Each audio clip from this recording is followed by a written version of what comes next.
Hey guys, on this week's episode of the Speak Life podcast, I've got Rich Cochran. Rich has experience both at the local church level and at the state convention level. He's now the pastor at First Baptist Marshfield here in Marshfield, Missouri. And he and I have had the chance to be in the same church together. And he's just a great guy, and I look forward to what he has to tell you. Welcome back to the Speak Life podcast.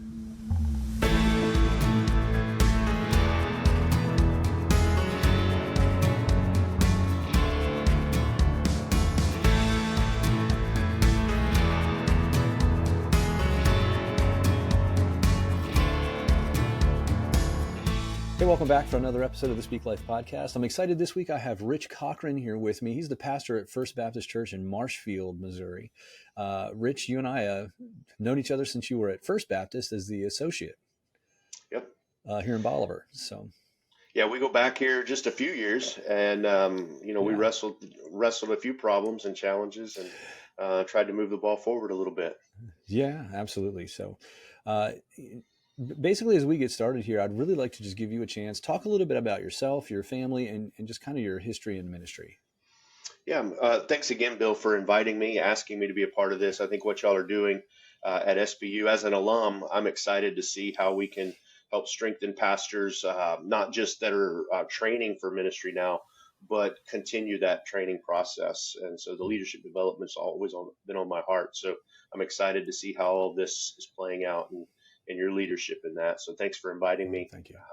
So been married for 29 years to Angie, and she grew up as a pastor's daughter, and so she's been in ministry really all of her life. I also grew up in a minister's home, and so really this is all we know as a couple, and as kids, and so we don't really know any other life outside of being a part of the church and in ministry.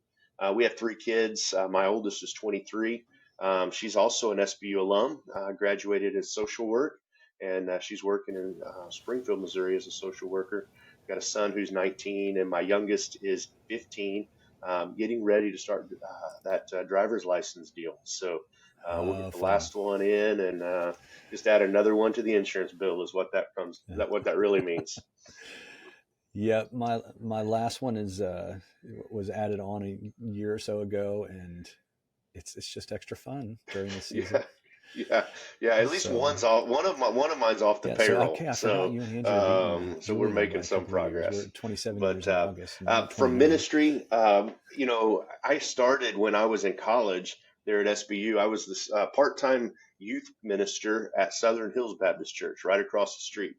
And so, I had to add it up. So if you include those things, when you get started and you really don't know what you're doing, I've been in ministry for close to 29 years now, and it's been quite a journey in various places. Yeah. Most of my life, I've been kind of in that second chair leadership role. Most of my ministry's been in that, and so went to seminary at Southwestern. We both have that in common. Although I don't think we were there at the same time. Yeah. So I think we barely missed one another. I started in the fall of 99. Yeah, and I was just finishing. Yeah. Yeah, we finished right before Y2K. I remember that. Like the world was about to end and I was getting my degree. So Yep. As we rolled into Y2K, I was standing on campus at First Baptist Church in Euless, Texas. Okay, that's where we went. When I was in college, in junior college, I went to First Euless, and then when we first got to seminary, that's where we went before we started working out at Mineral Wells part-time as a church out there. And so, okay, now this I don't know that I remember because I also served at Mineral Wells. Where were you? Oh, really? There? Yeah, I was at Indian Creek Baptist Church. Okay, just on the west side of town. Yeah, I think a friend of mine, Peter Wolf, ended up being the youth minister out at Indian Creek there for a brief period of time. I was at Rock Creek Baptist Church, Rock Creek Road Baptist Church now, which is kind of right on the border between Parker and Palo Pinto County, right outside of Mineral Wells, Texas. So I didn't realize that you had been there. Yeah, that long hour drive. Yeah, every Wednesday, every Sunday. So I was the associate pastor there, and for part of that time, our pastor is now the pastor at First Baptist Bolivar. It's Adam Hughes was there. He and I were there serving together for a brief period of time. Okay, small world. It's funny how that works. Smaller and smaller. Yeah, in Baptist life, you just bump into people who you Yeah. just So know don't some of the say same anything bad circles. about anybody. Uh, Which that's is probably biblical too. yeah, That's probably that seems like I've biblical. read that in scripture somewhere. That's So biblical. I'll tell you what. So just thinking through, those pastorates way back when, all the way up through today. What we try to talk about on the podcast is really being able to reflect on and think through what are the greatest challenges that pastors face, and then maybe what are some of the solutions to those challenges. Because I think it's valuable to hear those things from one another, and especially for younger pastors coming along to be able to understand what are some of the things that might be coming. So, based on your experience, things that you've experienced yourself, things that you've seen others experience, what would you say are the top two or three greatest challenges that pastors face? Yeah, I've thought about that question, over the last week or so since we talked, and I think it always comes down to people. Mm, People's the greatest joy in ministry, and it's also the greatest challenge in ministry. So, like yeah. everything we do, it always comes back to people. And so I would say from a ministry standpoint, and my bent is in this direction, so it's probably obvious why I lean this direction for an answer. I think the greatest challenge really comes down into leadership. How Okay. do we have as pastors, how do we have the heart for leading? There's so many different pieces that come with that. What's our motivation? And then how do we handle conflict? And then how do we lead the people and the church forward? So there's so many, like that's a huge, massive ball. But I think because the greatest challenge Yeah. is people, it's lost people, it's people discipling people, it's conflict in the church, and it's all it all comes down to people. And I just see pastors struggle with handling people so many times, Mm, and I think some of it's just from our experience. I'm a recovering people pleaser, and so I run into a lot of ministers and pastors that struggle with that, yeah. because people just kind of dictate and drive a lot. Like they have a lot of expectations for us. And most of us want to do well. We want to meet those expectations. And then we find ourselves all twisted up and turned around because you can't meet them all. And so Yeah. before you know it, you don't even know what you really think anymore because you're trying to meet everybody's. So to me, a lot really comes down to people. Yeah. So there's multiple things that I'm thinking about that go along with that. Like one of them is understanding how to work with people well in the context of leadership. Like you said, that's kind of your bent, is thinking through from a leadership perspective, how do we do this well? But I'm sensing this tension between, I don't know that they're really bookends to one another, but on one end, I've got this picture of Paul's notion of being all things to all people that we might save some, right? And that goes along with that people pleaser kind of mentality. And on the other hand, I think about what Paul talks about, the idea that the days are evil, and that really has in my head a couple of different meanings. One of them is, we have a limited amount of time before Christ comes back. We have to be in the business of sharing the gospel and evangelizing people, but along with that, time is the limited resource for all of us, right? And so on the one end, it's I want to do everything, and I want to meet everybody's needs, and at the same time I only have so many hours in the day. How do I find balance there to be able to work with people well? Because we also know that if we get totally just fried, just burned out because we're constantly pouring in and work on taking care of people, when we get to that place where we're feeling a little burned out, we're not exactly at our best in working with other people. We get a little more Yep. short tempered. We get a little more frustrated. We're just more tired, and that is a challenge. Yeah. So you're exactly right on both of those ends, and I think the starting point, and so much of my ministry, especially over the last 15, 20 years, has been in leading churches either through conflict or crisis, Hmm. or leading change. Like there just hasn't been that like season where it's just kind of like let's just coast. Yeah. And I don't think many of us have that anyway, but so I think the starting point with that is, and kind of the framework, the way I kind of think through it is, as a leader, you've got to continually renew your heart, Hmm. and that's spiritually, emotionally, from a health perspective, and then also growing our leadership skills. And so, spiritually, we've got to continually be renewing our heart because we're being pulled on both Yeah. ends. And if you don't have that health, like if your heart gets dry, if your heart gets hard, and it does, um, you know, then you're going to struggle on both ends, and you're going to Yeah. burn out. It was interesting. I worked there for a short season with the Illinois Baptist Association, and Hmm. I was director of leadership development. So I spent a lot of time with pastors, and something that never even dawned on me.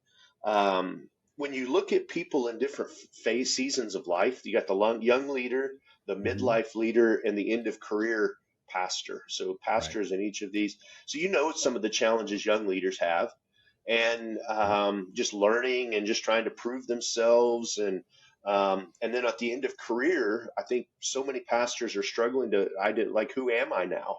Yeah. There's just a big emptiness and void with this. But one of the things I recognize, and I would have never said this, but so many leaders in the midlife were having such a hard time with this idea of renewing the heart. And that was Hmm. really became when we did cohorts. We used a book one time on oh goodness, what was it? Oh, leading on empty. And Okay. all of we had strong leaders at good churches that it seemed that didn't need help with a lot of things. But when we put that cohort out there, it seemed like all of them flocked to it, Oh, wow. leading on empty. They were poured out. They were pushing towards burnout. And I know one of the things Yeah. you're trying to work on is how do we help pastors emotionally and spiritually through this so that they don't burn out. Yeah. But when you find yourself on empty, um, that comes because we've seen too much. Like we've seen hurt, we've seen pain, we've been hurt. We've had people talk about us, and Yeah. as the pastor didn't do, and you hear that often enough, and your heart begins to get hard and guarded and protect. And so I think so much of this has to continually revolve around renewing the heart spiritually, emotionally. Physically, the healthier we are, the better we are at our spiritual health. And then Yeah. I think leadership, developing our leadership skills. If you're a leader in any field, that's part of your discipleship. Like you can't like oh well, I'm not going to Yep. develop my leadership skills. It really is a spiritual component because it's who God's called you to be. And so I think that's the starting point for the whole deal. Is as pastors we have to renew our heart, and some days are better than others. Um, Yeah. When you say that and you're talking about renewing the heart, there are actually two things I thought of. The second one is what you just touched on there briefly, the idea of, when you sign on to be a pastor, you're signing on to be a leader. And so developing those leadership skills, uh, it's important. It's kind of like the continuing education that many jobs require as you continue to learn and grow in your capacity to do what it is that God's called you to do. And so it occurred to me within that, there's also opportunity to grow leadership as you teach it to your other leaders, right? I mean, yep. you've got Mhm. Sunday school teachers, you've got potentially other staff members in some of those churches, right? And so there's going to be opportunity to continue to grow leadership, not only for yourself, but in imparting that knowledge to your folks. But going backwards, when you're talking about moving into burnout, edging into burnout, and the challenges that go along with caring for people, right? When you're working with folks who are coming in and they're telling you about the challenges that they've been experiencing, you're seeing and walking alongside them in that hurt. One of the things that we don't necessarily think about that's a component of burnout is actually called compassion fatigue. Yep. It's Hmm. this notion of, as I am working with people and as I'm hearing the stuff they've been through, as I'm one thing that pastors are doing on a regular basis is funerals. You're walking alongside people who are grieving, uh, potentially grieving in some big ways, right? If a death is unexpected, if it's a death Right. that it's somebody has been the main caretaker for, if it's a death that it's somebody that uh, maybe we'll call it complicated grief, like junk has happened in the past, Hmm. and so now grief is challenged. In all of those situations, when you walk through those over and over and over again, part of what can contribute to burnout is developing this thing called, again, compassion fatigue, which basically means I get to the place where I don't necessarily have what it takes to demonstrate compassion for you. Yep. And that in and of itself is a challenge. By the way, just to throw this out there, for any of you who are watching or listening to this and you're hearing me describe this and thinking, I wonder if I've got that going on. If you go to the Blair Center website, it's just www.blaircenter.org. There is an assessment on there specifically to measure burnout. And one of the components it very specifically measures is compassion fatigue. And so that's something that you can look at. It's free. It's going to use take it. It's going to give you your score and explanation of those scores right there That's live great. in front of you. So yeah, when I think about these challenges, it speaks into a need to really be intentional about caring for self in all of those categories you described. Yeah. So before you and I met, I mentioned a while ago, the last 15, 20 years have been seasons of crisis or conflict. Mm-hmm. In 2009, March 8th of 2009, when I was serving in Illinois at First Baptist Church, Maryville, we had a gunman come in and shoot and kill our pastor. Yeah. And so that season, you can only imagine all the different things that came with it. So for 2.5 years, while we were navigating that, I served as co-leader of the church, and so we were a church that was running about 1,200. In that 2.5 years, we grew to 1,500.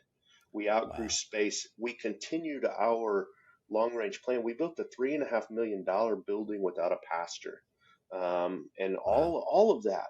And so by the time, like I still had all my normal responsibilities, plus all of the leadership things. And by the time I Yeah. got to the end of that, I promise you, before I came to First Bolivar, I was right on the edge of burnout. Like I had a pace that was unsustainable. And, I worked with the new pastor for about a year, transitioned, and then we transitioned to First Baptist there in Bolivar. And that Yeah. was I had to have that. Like I had to break the Yeah. pace. It had to break up, or, it would have been so easy just to walk away because I Yeah. was just flat worn out, emotionally, spiritually, physically. And, it just takes a toll. And so, I understand when I talk with pastors who have walked through stuff and they're right on the edge. Yeah. And I just want to encourage pastors, you don't have to walk away, but you do have to get help. You're not Superman. You're not Superwoman. You've got to have others, and you can't do it alone. And Yep. something's going to have to give. And walking away is not the only option. Yeah, absolutely. And it hopefully isn't even the primary option. Now, certainly if Yep. there's a sense of God is calling me in a new direction and my time in doing ministry is over and now, or ministry in a formal church setting is over and now ministry looks different moving forward. If Right. that's following God's call, that's one thing. But it, the walking away is what we're trying to help people avoid at all costs. Yeah, and I As think you, people just feel stuck. Like this is yeah, my only option. yeah, which interestingly, that sense of feeling stuck or feeling trapped contributes and facilitates the burnout. Hmm. When that's what somebody's experiencing. As you talked about that, first of all, I'd forgotten that you were at that church when that happened. But when you're describing that, we're obviously describing a traumatic situation, right? A trauma of some sort has occurred. And it's the similar idea when I'm talking about all of those deaths that we experience and walk alongside others. And just other things that come along. It doesn't have to be something huge in your life personally to have I'll use the phrase a traumatic impact. Um, it's especially when you're walking alongside others who have been through challenges, other people's trauma. That's got a name, and it's also part of what is really measured by that and what affects that compassion satisfaction. It's called secondary traumatic stress. When we're walking alongside people, and this is, kind of central to pastoring. When somebody's hurting and they're looking for explanations, a pastor is obviously someplace they're going to turn, trying to understand. In some instances, the question, "How did God let this happen to me?" Right, which that Hmm. has its Right. own issues. That question by itself, but when you're dealing with and walking alongside folks who have been through those traumatic kinds of things, uh, you carry some of that burden with you. That was some of what I noticed. So when I had a professional counseling practice in Maryland for about 10 years or so, you carry those burdens with you, especially if you have a heart where you're have a heart for people and you're trying to demonstrate good empathy and really be there with them and walk with them through those trials, that comes with its own challenges. And if you don't intentionally practice some self-care, and I mean self-care, not like we had this conversation with Jeff Orge a few episodes ago. Mm-hmm. It's not self-indulgence. It's taking care of yourself so that you can continue to pour yourself into Right. others. That Mm-hmm. kind of mentality. If you don't do that on purpose, you're going to get burned Yeah. out You know, specifically. probably one of the greatest surprises I've had over the last 3 years, as I've moved out of that second chair leader into being the lead pastor. Mm-hmm. And Dr. John Marshall has really helped frame this for me. But the biggest surprise that I've had, and this relates exactly to what you're talking to from a pastoral side, is I've always prayed and I've had consistent prayer life. But I just want, like, my prayer time now is so drastically different and deeper and more meaningful than ever before. Like I Okay. have to, like I've had to organize. I've got undiagnosed ADD, so like I've got to write everything down, or I'm not going to Yep. remember. And so I've structured some notes on my iPad. Like there's people in our church that I pray for every single day, and then there's people I pray for, once a week, and then some Yep. people I pray for once a month. But I've had to structure that because exactly what you're talking about. If I don't spend more time praying and interceding on those things, then I find myself consumed with these thoughts and these things just carried. And the more I spend in prayer, and it sounds like the Sunday school answer, but I promise that's the biggest surprise that I've had moving into the lead pastor role, is how much more I feel the need, and not just the desire, but the need, in prayer. And Yeah. so for me, I can take those deep things, and I've had multiples of those since I've been here. The first funeral I did after I got here was for the longtime pillar in the church, a lady Mm. who was a longtime principal in Stratford. She was the chairperson of the committee that called me to be here, and she died of COVID Oh, wow. about 9 months, 12 months after I'd been here. About 9 months, like that's unexpected. Like that was the first, Yeah. like, so I've had that and multiple other things, and my need just to go to the Father and to cast those on Him. So it's not just Yeah. interceding, but it's also laying them at His feet, knowing I can't. I mean, there's a lot of this I can't do anything about, and Yeah. so that's been the biggest surprise. Yeah. Well, and so when I think about that, I was talking about self care right before that. And part of what we talked about in that is the spiritual component. That dedicated time to prayer is self care, right? Yes, yeah, great point. It's turning to the Father. It is turning over to Him those things that we have no power over. It reminds me. So you said you went to Southwestern. Did you happen to have Dr. Dan Crawford for class down there at any point? Yes, I did. I did. Yeah. So I had him for a class on prayer, which Okay. I'm happy to say I passed with an A. I would hate to be like, no, I failed prayer. That's Right. bad, pretty Right. bad, right? So I'm happy Right. to say I did quite well in that class. But one of the things I remember him talking about one day was just the value, and it sounds like something that it almost feels wrong in some ways, uh, but he would put it on his calendar that it was time for prayer. Yeah. And when I say it almost feels wrong, it's that sense of, but prayer should be something we just move into and we joyfully do. I shouldn't Right. have to schedule it. And that is nonsensical. We sometimes very much do need to be intentional. And it indicates the priority of scheduling it. And I remember him telling a story at one point of he had it on his calendar on a regular basis. It was blocked off as an appointment. That was what he did during that time, was he just spent time in prayer.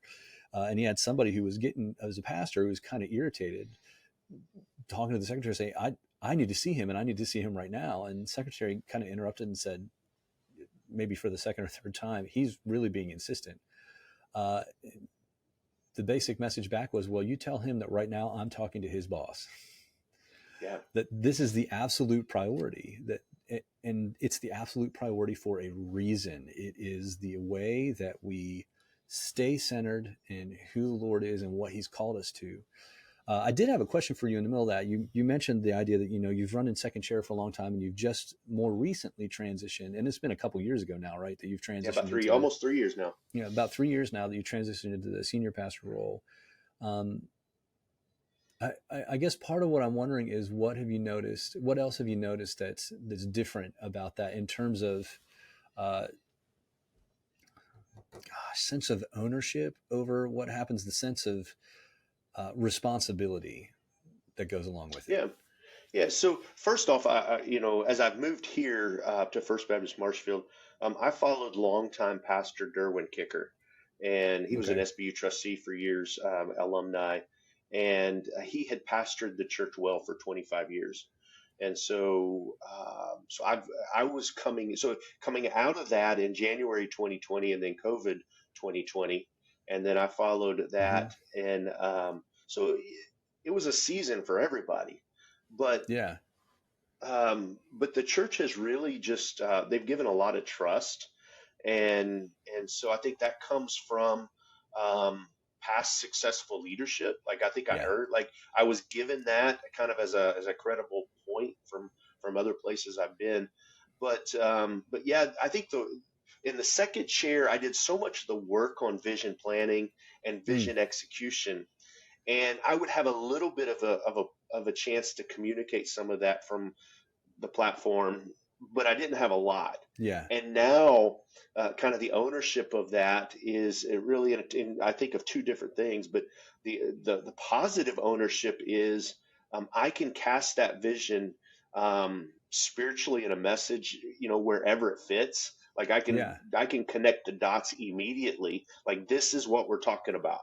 And this is what it Yeah. looks like. So I have, I think, more ownership to communicate the vision and what's on my heart, and I Mm-hmm. can just work that in. Like I try to just be me. So like on Sunday, I try to be just like I am right now, Yeah. and so if it comes to my mind and it fits, I'm going to insert it. And so I have that.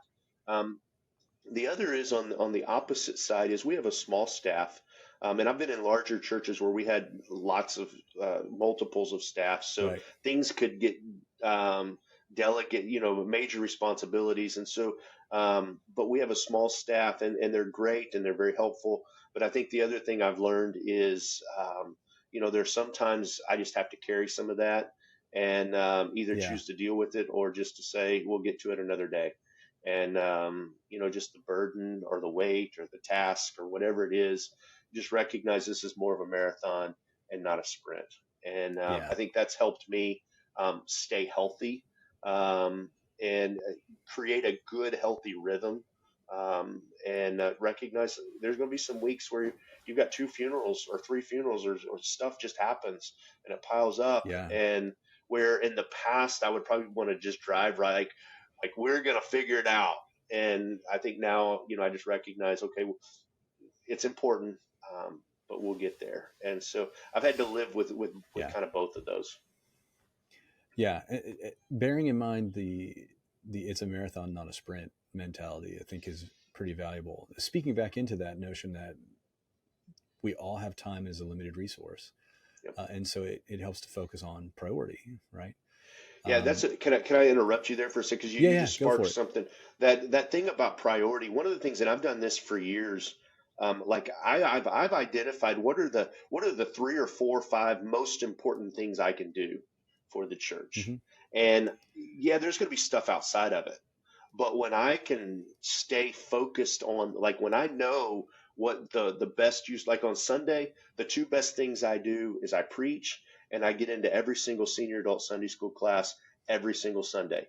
I look into Yeah. the eyes of every single one of them. Like those are the two most important things I do.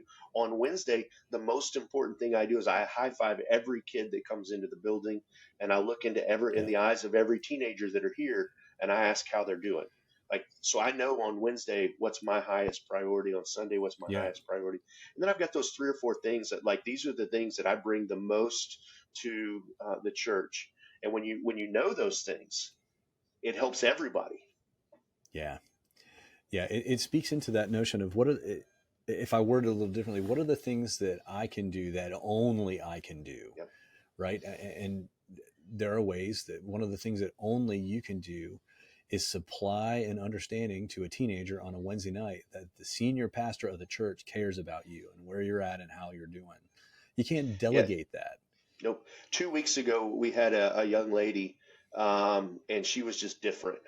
And I knew, like I don't know what it was. I don't know what it is. If it were one of the young men, I probably know him well enough. I could pull him off to the side. Hey, what's going on? But I reached out to one of our lady or female connect group leaders and said, "Hey, Yep. will you just have a conversation and see what's going on?" It may be nothing, but I knew it was different because I've looked in her eyes every single week, Yeah. and so there's like high value for that for me. Yep. Well, and it speaks back to what you were talking about earlier, that it's people, right? If the priority, if the challenge is people, then part of what you have to do is be in front of those people, connecting with those people. And some of what you just described is just helping to facilitate all that. We're at about that time. We're right about that 30-minute mark. I guess what I want to conclude with, as we think about kind of what we've been talking about today, what are the suggestions you would give? What are any resources that you would specifically recommend that you think people need to hear about? Yeah, so I can, for me, kind of three words of priorities: prayer. Pastors, we have to, ministry leaders, we have to prioritize prayer in our life. I've learned that in a different way. Prayer, you've got to prioritize people. We can Mm-hmm. think the sermon, we can think that this and that, and all the different things we do are the priority. And the sermon is a priority, but it is us communicating to people. Like, so everything we do has to go towards how do we reach and disciple people, and then the gospel. Yeah. We're not here to build big churches. We're not here to build big ministries. We're not here to be Yeah. noticed and people to think, oh well, that guy. No, it's the gospel, and the gospel is going to outlive us. Yeah. And so to me, I think if we keep our hearts and our minds focused on prayer, people, and the gospel, then you're going to do a lot of crazy things in between. But you're going to know Yeah. how to evaluate, and you're going to know if you're fulfilling the calling that God's put in our heart. And so, I just put those three things up as priorities. Yeah. And that we've got more content now, but I think the thing a lot of pastors Yeah. miss is you need somebody else in your life. You got to have another voice. I know you've had Dr. Marshall on Mm-hmm. previously. He invites several of us. Like, I mean, I'm a part of a group that meets at his house, and I just value, like, that's a Yeah. priority. About every other month, whatever. That is like I will cancel like other things. That's a priority because I need just a few minutes just to hear from him, and watch him and listen to him, Yeah. Hosey Ballou, to listen to his energy, and his leadership, and then just to be around other guys. I need that, and so we've got to prioritize another voice in our life because we can't make it alone. Yeah. Amen to that. Um, yeah. Okay. Thank you. This has been a really valuable conversation today, Rich. I really appreciate you being on the show. Well, I For, appreciate you inviting, and it's good to catch back up. We yeah. don't, we're so close, but we don't ever see each other anymore. Yeah. No, it's like we're busy or something, Yeah, as I'm yeah. sure everybody listening can identify with. So thank you again for being on the show. For all of you listening, thank you for joining us, and we'll have a new episode for you next week. God bless.